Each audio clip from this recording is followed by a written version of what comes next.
What's up, you two? It's Trav.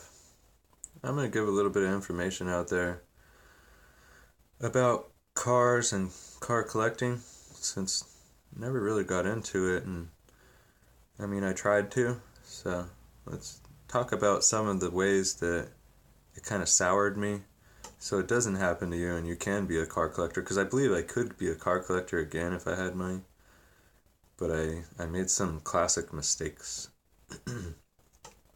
Now, one of my mistakes was basically overshooting my goals, and I wanted to take a classic BMW and turn it into an M3 BMW.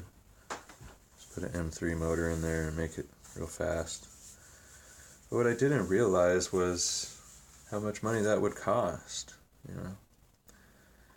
And what I did was I did all the body work on the car, and I burned through maybe like $4,000 just getting the car to run and do some body work and interior and some seats, and it ended up being like kind of cosmetic. And then the car didn't have a good drivetrain, like the transmission went bad and the engine was already bad. It wouldn't pass smog and it didn't idle very good.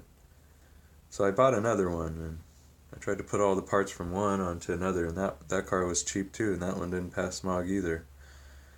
And I had two piece of crap cars, neither of them which I could be driving. And that's the worst, is when your classic car is one of those ones that's under construction, you know. That's one of those things that you know is never going to not be under construction. It's really worrisome once a car goes under construction. It's like, when's it going to come out of construction? Especially your wife and everybody's going to start saying stuff to you, and it's really going to mess you up because you're trying to not rush it and spend your time restoring something properly. And that takes a lot of time and effort, which people don't really understand. And to a real car guy, they will spend endless hours on their car by themselves because it means something to them. And I'm not going to try to take that away from anybody, because there is something to be had there if you want it. But it's one of those things that's a labor of love. And you'll notice there's a lot of labor to do, and there's not a lot of love that people give you for it. And what I mean by that is you could put a lot of money into a car, but you can't get it back out unless someone told you to build that car for them. You know, to kind of hedge yourself from that problem, what you're going to want to do is focus on the years of cars that are important to people, so that you don't fall off of the scale of putting money into something but not being able to get money out of it.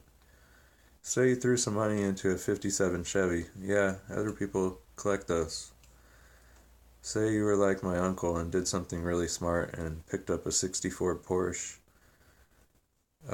back when those were $20,000 finished. Now you can't pick up a shell for $20,000. So there are certain cars that appreciate, and there are some that don't, and it's really a narrow margin. People don't want every year of car, even if it's an early car. It doesn't always mean it's something people care about.